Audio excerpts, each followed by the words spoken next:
Fiți binecuvântați! Mă bucur să fim din nou împreună și să ne hrănim cu fructele vieții. Continuăm cu seria de prezentări legate de puterea cuvântului. Și pentru astăzi am ales un verset care se găsește în Romani, capitolul 10, versetul 9. Dacă mărturisești deci cu gura ta pe Iisus ca Domn și dacă crezi în inima ta că Dumnezeu l-a înviat din morți, vei fi mântuit. Cât de simplu prezintă Dumnezeu aici adevărul despre mântuire. Să mărturisești și să crezi. Și aș vrea de la început să stabilim care este legătura între mărturisirea noastră, ceea ce vorbim și ceea ce credem.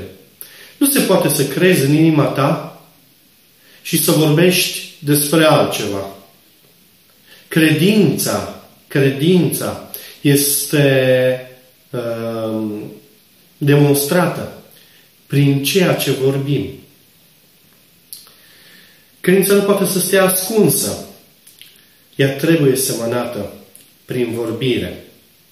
Domnul Iisus Hristos, într-o împrejurare, vorbea cu ucenicii și le spunea: dacă ați zice muntelui acestuia și ați avea credință, cât un grăunte de muștar, muntele s-ar mișca. Cât de important este să zici.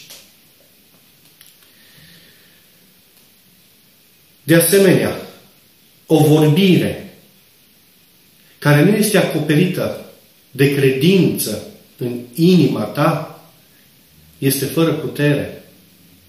Degeaba spui: cred că Iisus mă vindecă, dar tu nu ai credința aceasta în inima ta. Vorbirea, dacă nu este acoperită de credință, nu are putere. La fel cum credința, dacă nu este manifestată prin vorbire, nu are putere.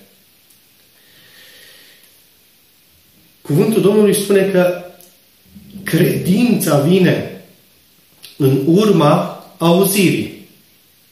Tare interesantă este legătura aceasta între credință și vorbire.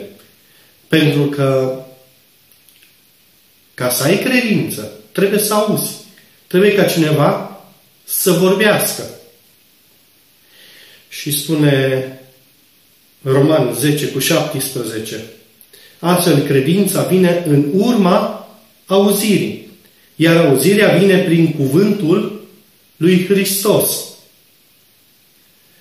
Sunt legate, sunt dependente una de alta. Vorbirea cu credința. Cine vrea o creștere a credinței, trebuie să înțeleagă cât de importantă este vorbirea. Îi mulțumesc lui Dumnezeu pentru că zi de zi ne descopere noi adevăruri din cuvântul Său. Și astăzi aș vrea ca împreună cu mine să alegi, să mărturisești, să vorbești ceea ce Dumnezeu mărturisește despre tine. Să aleg și să alegi să fii ceea ce Dumnezeu spune că ești. Să alegi să ai ceea ce Dumnezeu spune că ai. Vă doresc o zi plină de binecuvântări. Fiți binecuvântați!